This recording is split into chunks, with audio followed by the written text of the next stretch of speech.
नमस्कार दोस्तों, आपका स्वागत है आपके अपने चैनल स्टडी वाइंस ऑफिशियल पर। तो पिछली वीडियो में हमने कोशिका की संरचना के बारे में पढ़ा था। तो इस वीडियो में हम कोशिका के विभाजन यानी कि सेल डिवीज़न के बारे में पढ़ेंगे। तो ये टॉपिक थोड़ा कंफ्यूजिंग है, पर मैंने बहुत ही आसान तरीके से डायग्राम की सहायता से इस पूरे टॉपिक को कवर किया है। तो पहले आप पूरी वीडियो को देखें और लास्ट में प्रीवियस ईयर क्वेश्चन ज़रूर अटेम्प्ट करें। तो चलिए बिना देरी किए हुए वीडियो को शुरू करते हैं।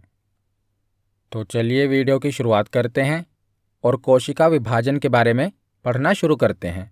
तो एक कोशिका अपने आप को विभाजित करके बहुत सी नई कोशिका बनाती है और इसी को कोशिका विभाजन यानी कि सेल डिवीज़न कहते हैं। जैसे कि जो हमारा शरीर है कई सारी कोशिकाओं से मिलकर बना है। पिछली वीडियो में भी मैंने आपको बताया था कि अगर हम अपने शरीर को छोटे छोटे पार्ट्स में डिवाइड करना शुरू करें तो हमारे शरीर की जो सबसे छोटी इकाई होगी ना, वो कोशिका होगी यानी कि सेल होगी। तो हमने पढ़ा था कि जीवधारियों की सबसे छोटी इकाई होती है कोशिका।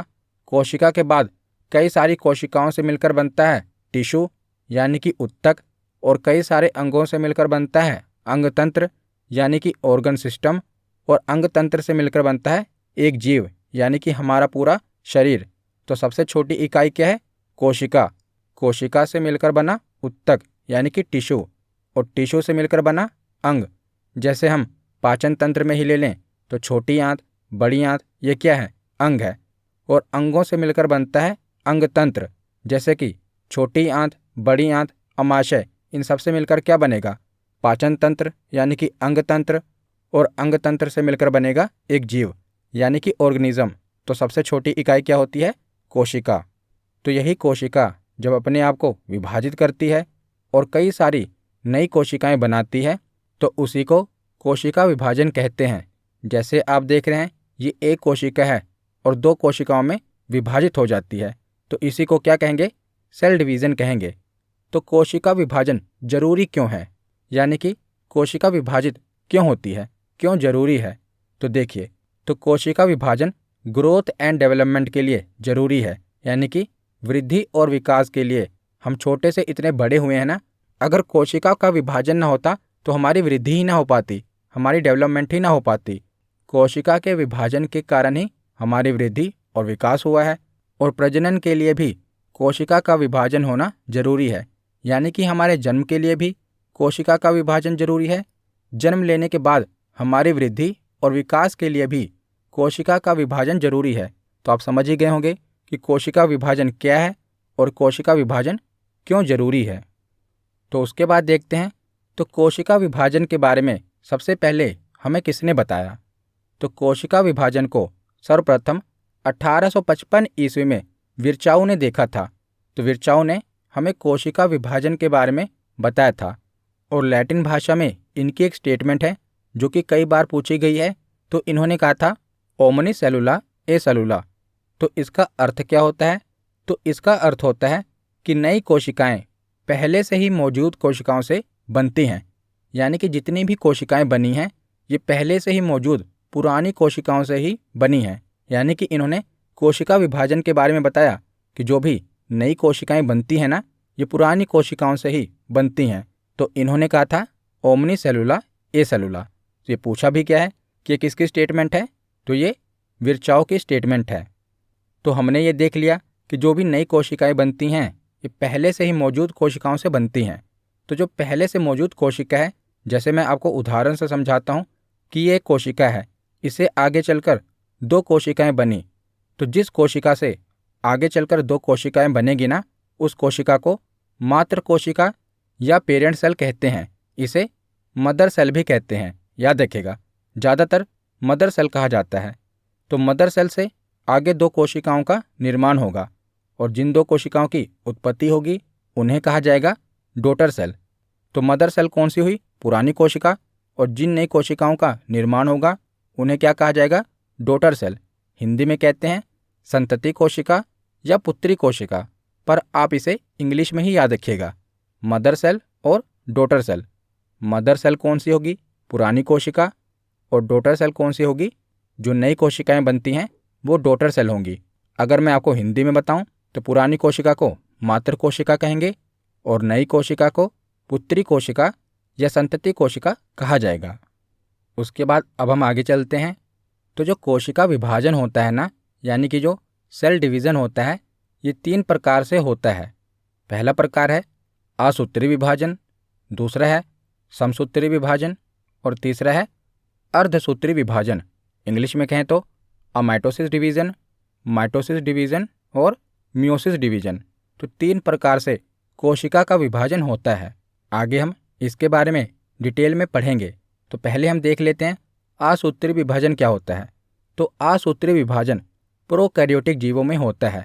पिछली वीडियो में मैंने आपको यूकैरियोटिक और प्रोकैरियोटिक के बारे में बताया था।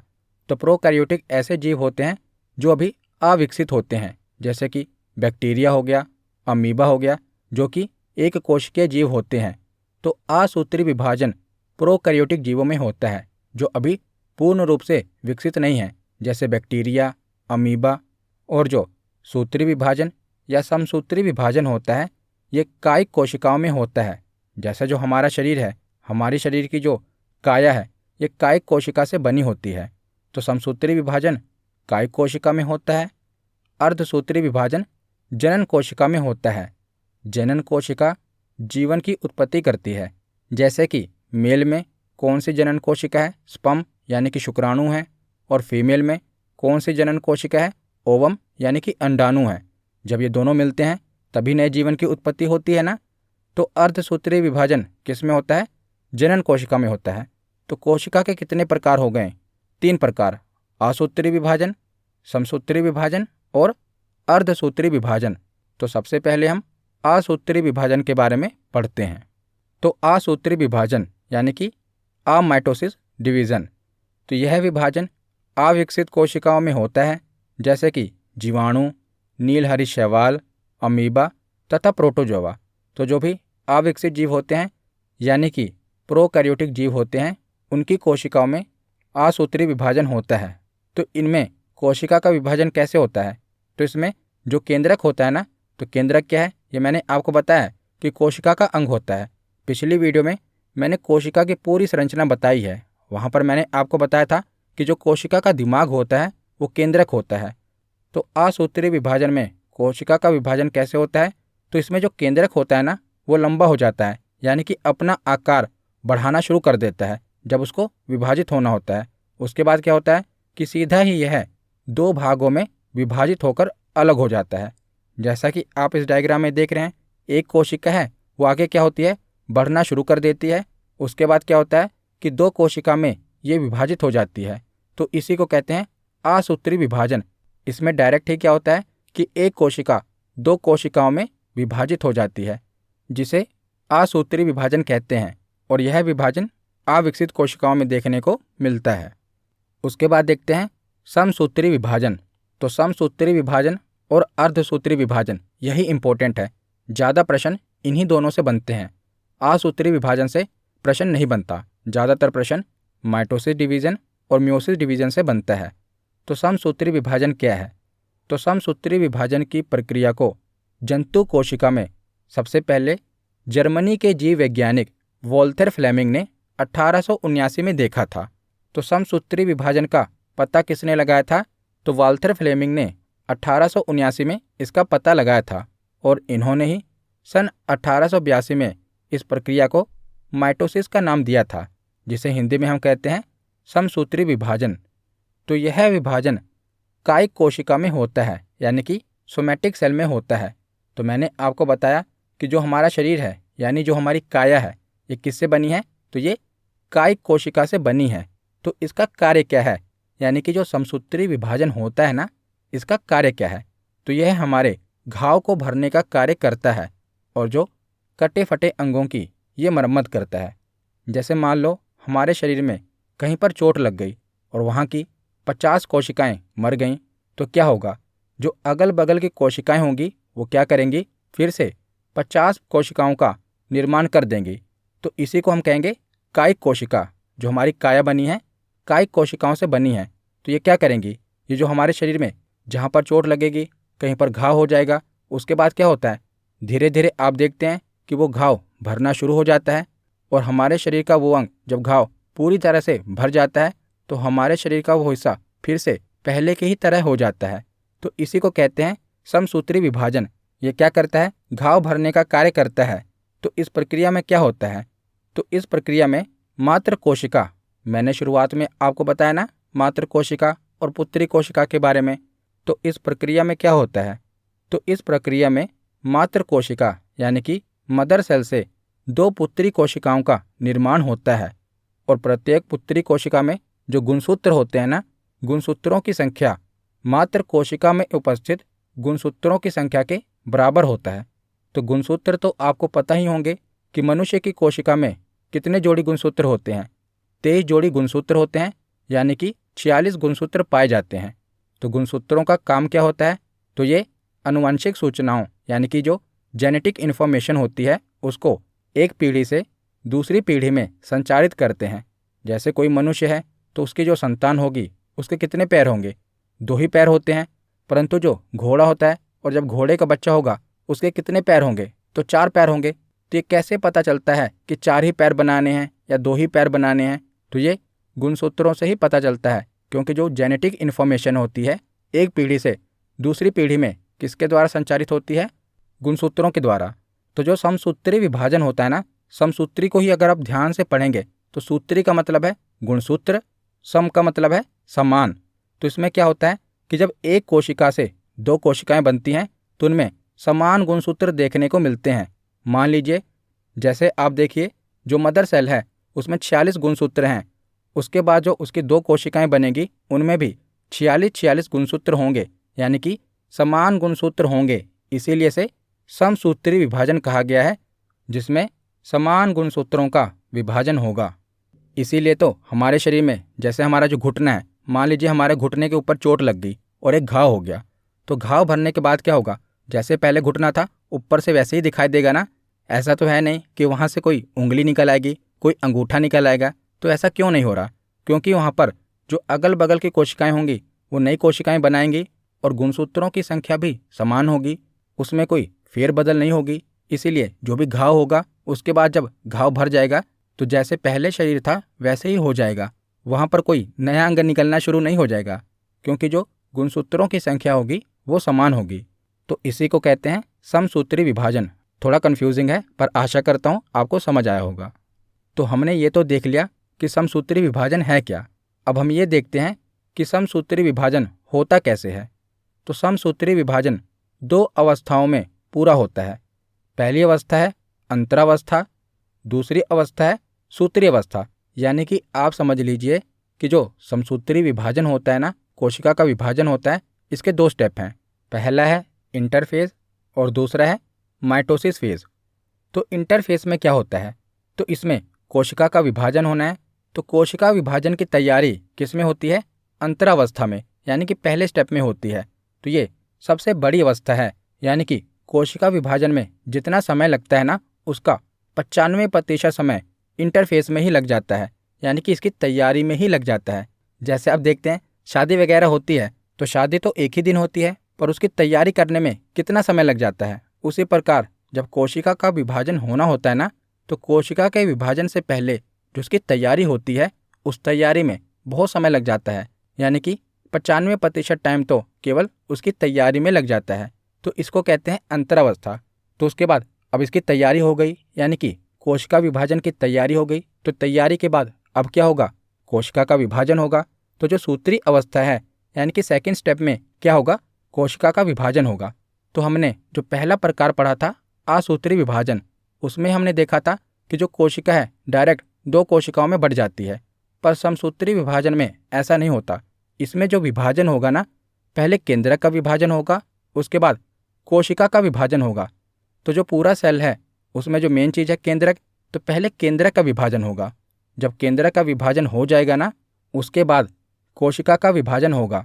तो जो सूत्रीय अवस्था है, यानी कि जो सेकंड स्टेप है ना, ये भी 2 चरणों में होगा। पहले केंद्रक विभाजन होगा जिसे कहते हैं कैरियोकाइनेसिस। कैरियो यानी कि केंद्रक, काइनेसिस उसका विभाजन। और दूसरा स्टेप है कोशिका विभाजन, इंग्लिश में कहते हैं साइटोकाइनेसिस। साइटो यानी कि सेल, कोशिका, काइनेसिस उसका विभाजन। तो पहले क्या होगा, केंद्रक का विभाजन होगा, उसके बाद क्या होगा, कोशिका विभाजन होगा। तो हमने क्या पढ़ा कि समसूत्री विभाजन 2 स्टेप में होता है। पहला स्टेप है इंटरफेज यानी कि अंतरावस्था। तो इसमें कोशिका विभाजन होने की तैयारी होती है। उसके बाद अब कोशिका विभाजन होने का समय आ गया है, यानी कि शादी का दिन आ गया है। सारी तैयारी हो गई है, अब शादी का दिन आ गया। तो पहले कोशिका विभाजन की पूरी तैयारी हो गई, अब कोशिका विभाजित होगी।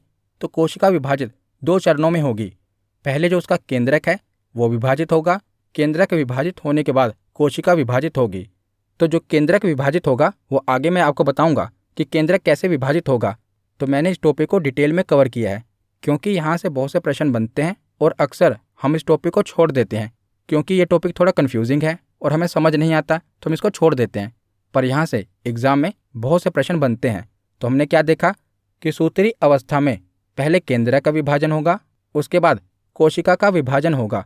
तो जो केंद्रक है, जो न्यूक्लियस है ना, इसका विभाजन 4 चरणों में होता है, प्रोफेज, मेटाफेज, एनाफेज और टेलोफेज। ये एग्जाम में बहुत बार पूछा गया है। केंद्रक का विभाजन यानी कि कैरियोकाइनेसिस कितने स्टेप में होता है, 4 चरणों में। पहला चरण है प्रोफेज, उसके बाद आता है मेटाफेज, उसके बाद आता है एनाफेज, उसके बाद आता है टेलोफेज। तो आगे इस डायग्राम की सहायता से मैं आपको समझाता हूँ। तो हमने पढ़ा था कि पहले केंद्रक का विभाजन होगा। तो केंद्रक का विभाजन 4 चरणों में होगा, वो 4 चरण हम आगे पढ़ेंगे। तो यहाँ पर आप समझ लीजिए कि 4 चरण कंप्लीट हो गए। तो 4 चरण कंप्लीट होने के बाद क्या होगा, केंद्रक का विभाजन हो जाएगा। जैसा आप डायग्राम में देख रहे हैं, पहले एक ही केंद्रक है कोशिका के अंदर। उसके बाद क्या होगा, जब 4 चरण कंप्लीट हो जाएंगे तो 2 केंद्रक हो जाएंगे। पर अभी कोशिका एक ही है, एक ही कोशिका में 2 केंद्रक है। उसके बाद अगला स्टेप आएगा कोशिका विभाजन का। तो इसमें क्या होगा कि जो कोशिका है, एक कोशिका में 2 केंद्रक हैं, वो आगे चलकर 2 कोशिकाओं में विभाजित हो जाएंगे। और यही है पूरे समसूत्री विभाजन की प्रक्रिया। तो आशा करता हूँ इस डायग्राम के माध्यम से आपको समझ में आया होगा कि पहले केंद्रक का विभाजन होगा, एक ही कोशिका में 2 केंद्रक हो जाएंगे, पर उसके लिए 4 स्टेप से गुजरना पड़ेगा, तब जाकर केंद्रक का विभाजन होगा। तो जब केंद्रक का विभाजन हो जाएगा, उसके बाद हमें तो कोशिका का विभाजन कराना है। तो उसके बाद क्या होगा, जब केंद्रक का विभाजन हो जाएगा, उसके बाद वो कोशिका 2 कोशिकाओं में बंट जाएगी। तो केंद्रक का विभाजन कितने चरणों में होना है, तो केंद्रक का विभाजन 4 चरणों में होना है। तो पहला चरण है पूर्व अवस्था, इंग्लिश में कहते हैं प्रोफेज। तो कोशिका के वास्तविक विभाजन की शुरुआत इसी फेज से होती है। इंटरफेज में तो कोशिका के विभाजन की तैयारी शुरू हुई थी।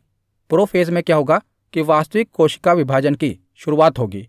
तो इसमें क्या होगा, क्रोमोसोम झुंड में दिखाई देते हैं।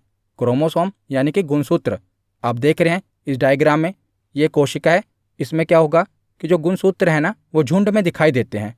और इस अवस्था में क्रोमोसोम को यानी कि गुणसूत्र को गिना नहीं जा सकता। और इसमें तारक काय यानी कि सेंट्रोसोम। तो ये सेंट्रोसोम क्या है, पिछली वीडियो आपने देखी होगी। तो मैंने आपको बताया था कि जो कोशिका है, कोशिका का ही अंग है सेंट्रोसोम। जैसे न्यूक्लियस है ना, ये भी कोशिका का अंग है। उसी प्रकार तारक काय, लाइसोसोम, माइटोकॉन्ड्रिया, ये क्या है, ये सब कोशिका के अंग हैं। बायोलॉजी की प्लेलिस्ट में जाकर पिछली वीडियो को आप देख लेना, मैंने डिटेल में डायग्राम की सहायता से समझाया है। तो प्रोफेज में क्या होगा कि जो तारक काय है, ये दोनों ध्रुवों की ओर जाने लगते हैं। ध्रुव यानी कि दोनों अपोजिट पोल। जैसा हमारी धरती है, एक नॉर्थ पोल है, साउथ पोल है, उसी प्रकार कोशिका में भी आप मान लीजिए ऊपर की ओर नॉर्थ पोल है और नीचे की ओर साउथ पोल है, यानी कि दक्षिण ध्रुव है। तो आप देख रहे हैं कि जो दोनों तारक काय हैं, ये क्या कर रहे हैं, दोनों ध्रुवों की ओर बढ़ रहे हैं। तो पहले फेज में क्या होगा कि कोशिका के वास्तविक विभाजन की शुरुआत होगी। और इसमें क्या होगा, जो तारक काय हैं यानी कि सेंट्रोसोम हैं, ये दोनों ध्रुवों की ओर बढ़ने लगेंगे। तो ये ध्रुवों की ओर आखिर बढ़ क्यों रहे हैं, वो आपको अगले फेज में पता चलेगा। तो अगला फेज है मध्य अवस्था, इंग्लिश में कहते हैं मेटाफेज। तो इस अवस्था में क्रोमोसोम मध्य में एक लाइन में व्यवस्थित हो जाते हैं। आपने देखा था कि पहले फेज में, प्रोफेज में, जो गुणसूत्र थे वो झुंड में दिखाई दे रहे थे, यानी कि उन्हें गिना नहीं जा सकता था। पर दूसरे फेज में, मेटाफेज में क्या हुआ, जो गुणसूत्र हैं एक लाइन में आ गए। अब इन्हें आसानी से गिना जा सकता है। और अध्ययन की दृष्टि से भी ये सबसे महत्वपूर्ण अवस्था है। यानी कि अगर समसूत्री विभाजन में कोशिका का विभाजन देखना है उसका अध्ययन करना है तो सबसे महत्वपूर्ण अवस्था कौन सी है? मेटाफेज, क्योंकि इसमें एक लाइन में सारे गुणसूत्र आ जाएंगे और इन्हें आसानी से गिना जा सकता है। तो पहले फेज में जो हमने देखा था, तारककाय क्या कर रहे थे? ध्रुवों की ओर बढ़ रहे थे। अब यहाँ पर आप देख रहे हैं कि सेंट्रोसोम ध्रुवों पर पहुंच गए, यानी कि दोनों अपोजिट पोल पर पहुंच गए। तो अपोजिट पोल पर पहुंचने के बाद क्या होता है? इसमें से तरकु तंतु, जिसे इंग्लिश में कहते हैं स्पिंडल फाइबर, निकल आते हैं। तो एक धागानुमा संरचना इन सेंट्रोसोम से निकलना शुरू हो जाती है। तो ये धागानुमा संरचना क्या करेगी?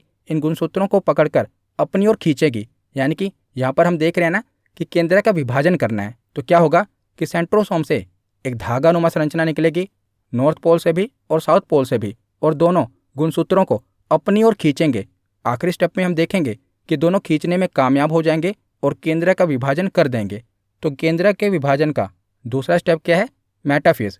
इसमें क्या होता है कि क्रोमोसोम मध्य में एक लाइन में व्यवस्थित हो जाते हैं और अध्ययन की दृष्टि से यह सबसे महत्वपूर्ण फेज है। और तारककाय से स्पिंडल फाइबर इसमें निकलना शुरू हो जाते हैं। उसके बाद अगला फेज है पाश्चय अवस्था, एनाफेज। तो इसमें क्या होता है? तो तरकु तंतु क्रोमोसोम को दोनों ध्रुवों की ओर खींच लेते हैं। तो हमने पीछे देखा कि मेटाफेज में क्या था कि तरकु तंतु, ये जो आप संरचना देख रहे हैं स्पिंडल फाइबर की संरचना है। तो हमने पिछले फेज में देखा था दोनों खींचना शुरू करते हैं। और तीसरे फेज में क्या होता है? दोनों गुणसूत्रों को अपने ध्रुवों की ओर खींच लेते हैं। तो आप देख रहे हैं ना, इन्होंने क्या किया? गुणसूत्रों को अपने ध्रुवों की ओर खींच लिया। और यह कोशिका विभाजन की सबसे छोटी अवस्था होती है। तो जो एनाफेज है ना, यह कोशिका विभाजन की सबसे छोटी अवस्था है। तो 3 फेज हमने देख लिए। उसके बाद अगला फेज है अंत्य अवस्था, टेलोफेज। तो इसमें क्या होता है? तो गुणसूत्र विपरीत ध्रुवों की ओर एकत्रित हो जाते हैं। और जब गुणसूत्र अलग अलग हो जाते हैं, उसके बाद क्या होता है कि इनके चारों तरफ केंद्रक झिल्ली का निर्माण हो जाता है और एक कोशिका के अंदर 2 केंद्रकों का निर्माण हो जाता है। तो केंद्रक विभाजन का पहला स्टेप यहाँ पर कंप्लीट हो जाता है। हमने पढ़ा था ना, एक कोशिका में 2 केंद्रकों का निर्माण हो जाता है। तो हमने देख लिया कि एक कोशिका में 2 केंद्रकों का निर्माण कैसे हुआ। तो चारों फेज हमने पढ़ लिए। उसके बाद आगे अब क्या होगा? अब एक कोशिका में 2 केंद्रक आ गए। अब क्या होगा? कोशिका का विभाजन होगा। तो कोशिका के विभाजन को कहते हैं साइटोकाइनेसिस। तो यह समसूत्री विभाजन की सबसे अंतिम अवस्था होती है। और इस अवस्था में कोशिका द्रव्य 2 भागों में विभाजित हो जाता है। आप डायग्राम में देख रहे हैं कि टेलोफेज में एक कोशिका में 2 केंद्रक हैं। उसके बाद क्या होता है? साइटोकाइनेसिस, यानी कि एक कोशिका से 2 कोशिकाओं का निर्माण हो जाता है। तो जब एक कोशिका से 2 कोशिकाओं का निर्माण हो गया, यानी कि कोशिका का विभाजन हो गया। तो यही है समसूत्री विभाजन। तो हमने असूत्री विभाजन पढ़ लिया, समसूत्री विभाजन पढ़ लिया। अब इसका तीसरा प्रकार अर्धसूत्री विभाजन पढ़ते हैं। तो अर्धसूत्री विभाजन यानी कि मियोसिस। तो फार्मर तथा मूरे ने 1905 में कोशिकाओं में अर्धसूत्री विभाजन को मियोसिस नाम दिया था। और अर्धसूत्री विभाजन की खोज किसने की थी? तो सर्वप्रथम वीजमैन ने इसकी खोज की थी। लेकिन इसका सर्वप्रथम विस्तृत अध्ययन स्ट्रॉसबर्गर ने 1888 में किया था। तो देखिए, सर्वप्रथम इसकी खोज वीजमैन ने की, परंतु इसकी डिटेल में स्टडी किसने की? स्ट्रॉसबर्गर ने की। परंतु इसका नाम मियोसिस किसने रखा, यानी कि अर्धसूत्री विभाजन किसने रखा? तो फार्मर तथा मूरे ने 1905 में इसका नाम मियोसिस रखा था, यानी कि अर्धसूत्री विभाजन रखा था। तो समसूत्री विभाजन में कायिक कोशिका का विभाजन होता है और अर्धसूत्री विभाजन में क्या होता है? जनन कोशिका का विभाजन होता है। तो जनन कोशिका से ही जीवन की उत्पत्ति होती है। तो यह विभाजन केवल जनन कोशिका में होता है। जैसे कि मेल में जनन कोशिका कौन सी है? स्पर्म है। और फीमेल में जनन कोशिका कौन सी है? ओवम, यानी कि अंडाणु है। तो इसमें पुत्री कोशिका में गुणसूत्रों की संख्या मात्र कोशिका में उपस्थित गुणसूत्रों की संख्या की आधी होती है। तो जैसा कि इसका नाम क्या है? अर्धसूत्री विभाजन। हमने पीछे पढ़ा समसूत्री विभाजन, जिसमें गुणसूत्रों की संख्या समान रहेगी, समसूत्री विभाजन। और यहाँ पर क्या लिखा हुआ है? अर्धसूत्री विभाजन, यानी कि यहाँ पर जो गुणसूत्रों की संख्या रहेगी वो आगे चलकर आधी हो जाएगी। मदर कोशिका है, उसमें अगर 46 गुणसूत्र हैं, उसके बाद जब कोशिका का विभाजन हुआ तो जो डॉटर सेल होगी उसमें 23 गुणसूत्र होंगे। तो इसमें विभाजन की क्रिया 2 बार होती है। समसूत्री विभाजन में हमने एक ही बार देखा, इसमें विभाजन की प्रक्रिया 2 बार होती है, जिसके फलस्वरूप 4 पुत्री कोशिकाओं का निर्माण होता है। Very very important. तो देखिए, समसूत्री विभाजन में एक कोशिका से 2 कोशिकाएं बनी, पर यहाँ पर एक कोशिका से कितनी कोशिकाएं बनेंगी? 4 कोशिकाएं बनेंगी। याद रखेगा, 2 चरण में इसमें विभाजन की क्रिया कंप्लीट होती है। तो यहाँ पर डायग्राम में समझिए कि जो मदर सेल है उसके पास अगर 46 गुणसूत्र हैं, 46 क्रोमोसोम हैं, तो जब इस कोशिका का विभाजन होगा तो उसके बाद 46 गुणसूत्र आगे चलकर 23 गुणसूत्र हो जाएंगे। और यही हमने समसूत्री विभाजन में देखा था कि अगर मदर सेल के पास 46 गुणसूत्र हैं तो डॉटर सेल के पास भी 46 ही गुणसूत्र होंगे। पर यहाँ पर क्या हुआ? अर्धसूत्री विभाजन। अगर मदर सेल के पास 46 गुणसूत्र हैं तो डॉटर सेल के पास आधे गुणसूत्र जाएंगे, यानी कि 23 गुणसूत्र जाएंगे। तो यह विभाजन की प्रक्रिया 2 चरण में कंप्लीट होगी। तो पहला फेज है M1 फेज और दूसरा फेज है M2 फेज। तो M1 फेज में क्या होगा? अर्धसूत्री विभाजन होगा। और M2 फेज में क्या होगा कि वही सेम जैसे समसूत्री विभाजन में था ना, सेम गुणसूत्र आगे जाएंगे। उसी प्रकार इसमें सेकंड फेज में क्या होगा कि अगर 23 गुणसूत्र हैं, उसके बाद जो 2 कोशिकाएं बनेगी उनमें 23 गुणसूत्र ही होंगे। तो अर्धसूत्री विभाजन में एक कोशिका से कितनी कोशिकाएं बन गई? आप देख रहे हैं कि आखिर में 4 कोशिकाएं बन गई। वहां पर क्या था? एक कोशिका से 2 ही कोशिका बनी थी, पर यहाँ पर अर्धसूत्री विभाजन में क्या हुआ? एक कोशिका से 4 कोशिकाएं बनी। पहले चरण में क्या होगा? अर्धसूत्री विभाजन होगा, यानी कि अगर 46 गुणसूत्र हैं मदर सेल के पास, उसके बाद जो 2 सेल बने उनमें 23 गुणसूत्र होगा।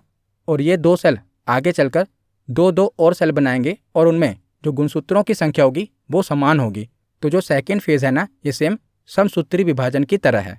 अब हम देखते हैं अर्धसूत्री कोशिका विभाजन, जो कि मैंने आपको बताया 2 स्टेप में होगा। पहला स्टेप है अर्धसूत्री 1 और दूसरा स्टेप है अर्धसूत्री 2। इसे आप M1 फेज या M2 फेज भी शॉर्ट में कह सकते हैं। तो M2 फेज तो मैंने आपको बताया कि ये समसूत्री कोशिका विभाजन के समान ही होती है और इसमें एक जनक कोशिका से 4 पुत्री कोशिकाओं का निर्माण होता है। यही डिफरेंस है। वहाँ पर एक जनक कोशिका से 2 पुत्री कोशिकाओं का निर्माण हुआ था, यहाँ पर एक जनक कोशिका से 4 पुत्री कोशिकाओं का निर्माण होगा। पर जो विभाजन की प्रक्रिया है वो समसूत्री विभाजन के समान होगी सेकेंड फेज में। तो फर्स्ट फेज क्या है? तो इसमें भी सेम वही नाम है। हमने जो समसूत्री विभाजन में पढ़ा था ना, 4 स्टेप हैं केंद्रक विभाजन के लिए, तो इसमें भी वही 4 स्टेप हैं, प्रोफेज, मेटाफेज, एनाफेज और टेलोफेज। पर इनके आगे 1 लगा दिया गया है। आप देख रहे हैं ना, प्रोफेज 1, मेटाफेज 1। ये 1 क्यों लगाया गया है?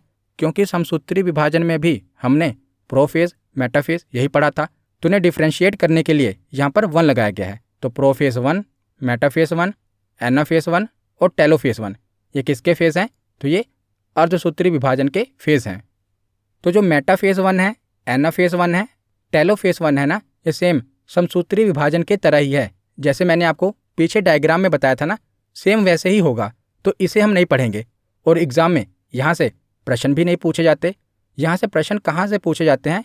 तो प्रोफेज से पूछे जाते हैं, क्योंकि जो इसका प्रोफेज है ना, इस पूरे विभाजन की प्रक्रिया में सबसे लंबी अवस्था, सबसे बड़ी अवस्था, यानी कि सबसे लंबा चरण यही है, प्रोफेज 1।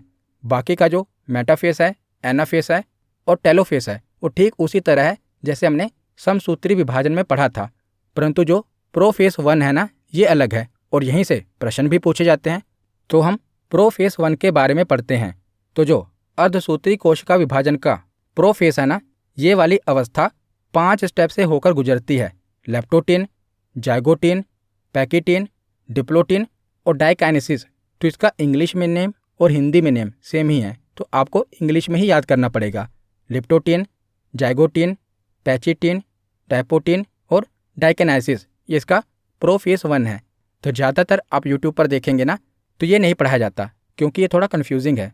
पर एग्जामिनर आजकल यहाँ से प्रश्न पूछ रहा है, तो मैं आपको बताऊँगा, थोड़ा कन्फ्यूजिंग है, पर एक बार आप पढ़ लेंगे ना, बहुत ही आसान है। मतलब कुछ है नहीं इसमें।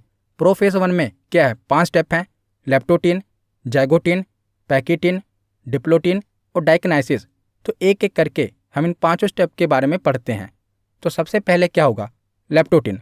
तो लेप्टोटीन क्या है? तो जैसे मेल की जो कोशिकाएं होती हैं उसमें 46 गुणसूत्र और फीमेल में भी 46 गुणसूत्र होते हैं।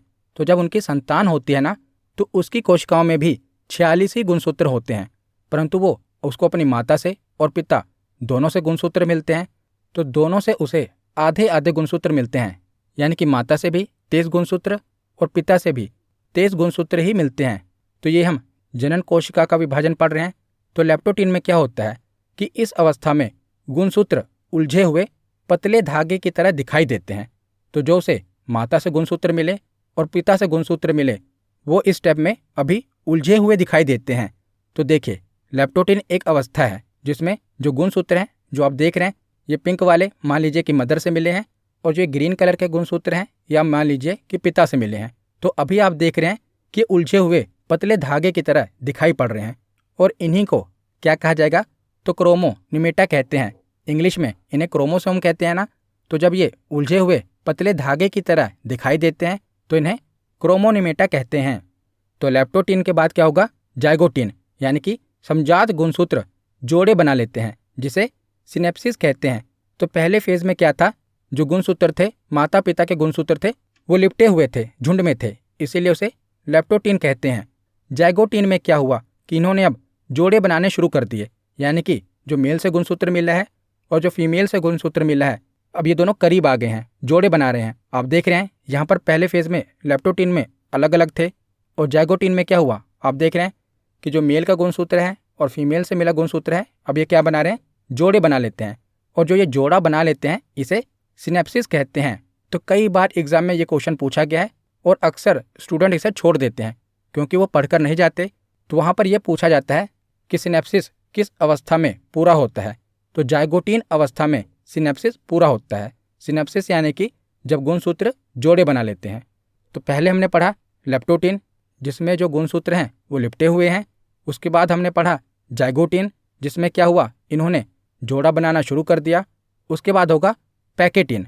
तो पैकेटीन में क्या होता है, गुणसूत्रों के युग्मन की प्रक्रिया पूरी हो जाती है, यानी कि अब ये एक दूसरे से मिल लिए, और समजात गुणसूत्रों के मध्य जीन विनिमय होता है, जिसे क्रॉसिंग ओवर कहते हैं। तो वेरी वेरी इंपॉर्टेंट।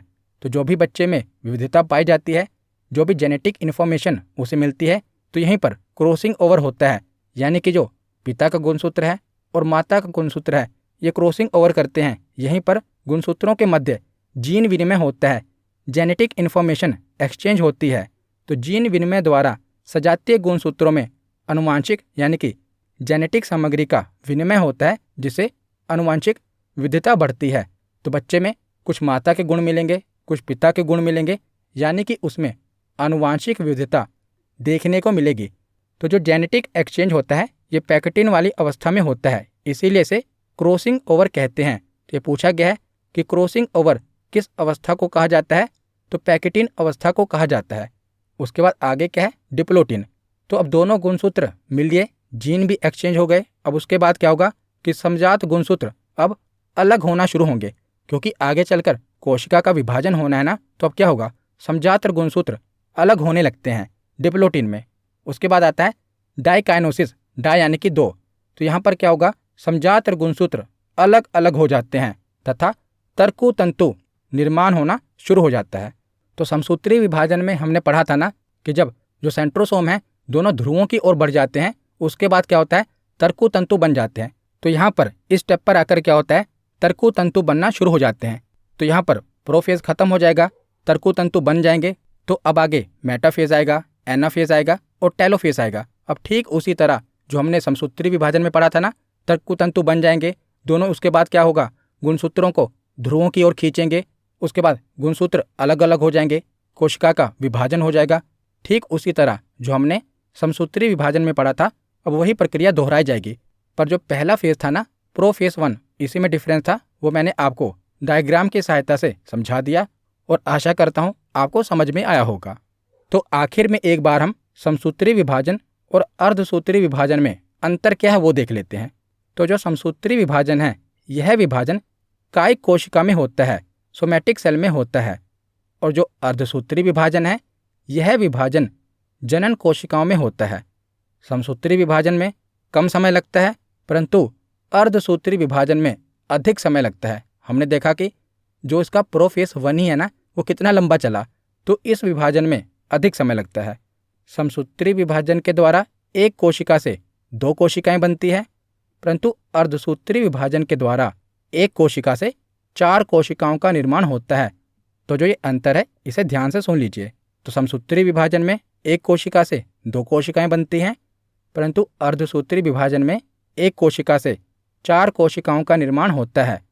समसूत्री विभाजन में संतति कोशिका यानी कि डॉटर सेल में जनक जैसे ही गुणसूत्र होने के कारण आनुवंशिक विविधता नहीं होती, परंतु अर्धसूत्री विभाजन में भिन्न गुणसूत्र होने के कारण आनुवंशिक विविधता देखने को मिलती है।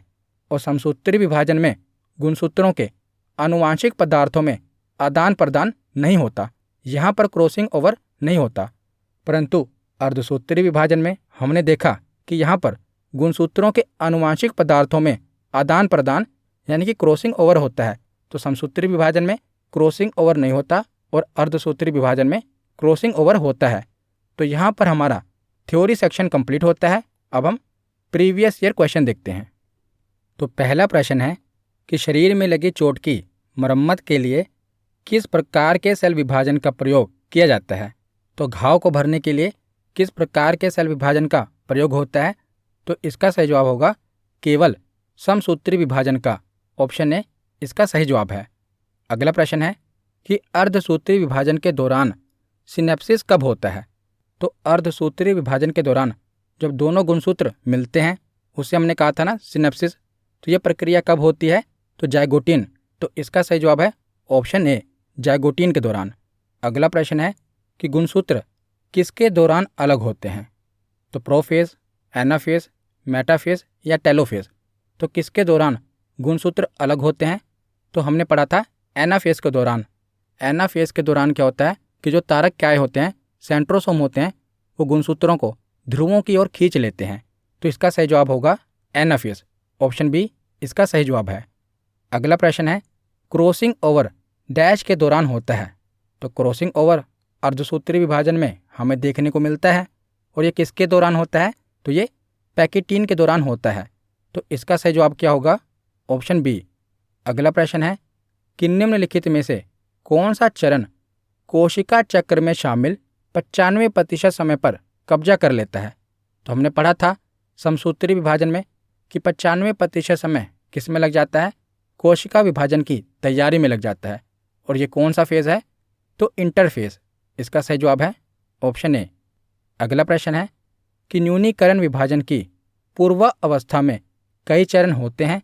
तो इसका सही काल अनुक्रमिक क्रम क्या है। तो सही क्रम आपको बताना है।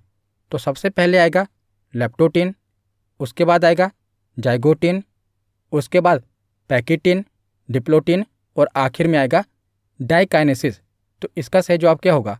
तो इसमें हम देखें तो ऑप्शन डी इसका सही जवाब है। लेप्टोटीन, जाइगोटीन, पैकेटीन, डिप्लोटीन और डाइकाइनेसिस। उसके बाद अगला प्रश्न है कि समसूत्री विभाजन के फलस्वरूप मात्र कोशिका से कितनी पुत्री कोशिका का निर्माण होता है, यानी कि मदर सेल से कितनी डॉटर सेल का निर्माण होता है समसूत्री विभाजन के दौरान। तो इसका सही जवाब क्या है। तो इसका सही जवाब है 2। समसूत्री विभाजन में मात्र कोशिका से 2 पुत्री कोशिकाओं का निर्माण होता है। तो इसका सही जवाब है ऑप्शन डी। अगला प्रश्न है कि अर्धसूत्री विभाजन के फलस्वरूप मात्र कोशिका से कितनी पुत्री कोशिका का निर्माण होता है। तो अर्धसूत्री विभाजन के फलस्वरूप कितनी पुत्री कोशिका का निर्माण होता है।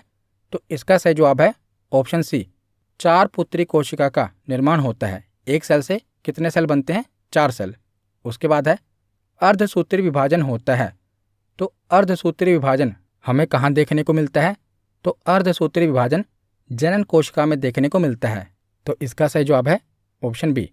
तो आज का आखिरी प्रश्न है कि समसूत्री विभाजन में पुत्री कोशिका में गुणसूत्रों की संख्या मात्र कोशिका में उपस्थित गुणसूत्रों की संख्या के कितनी होती है। तो जैसा कि इसका नाम है समसूत्री विभाजन, यानी कि गुणसूत्रों का विभाजन समान होगा। तो जितना मात्र कोशिका में गुणसूत्रों की संख्या होगी उतने ही गुणसूत्रों की संख्या पुत्री कोशिका में भी होगी। तो इसका सही जवाब क्या होगा।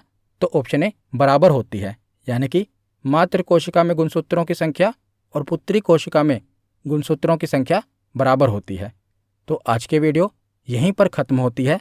कैसी लगी ये वीडियो कमेंट सेक्शन में ज़रूर बताना। धन्यवाद।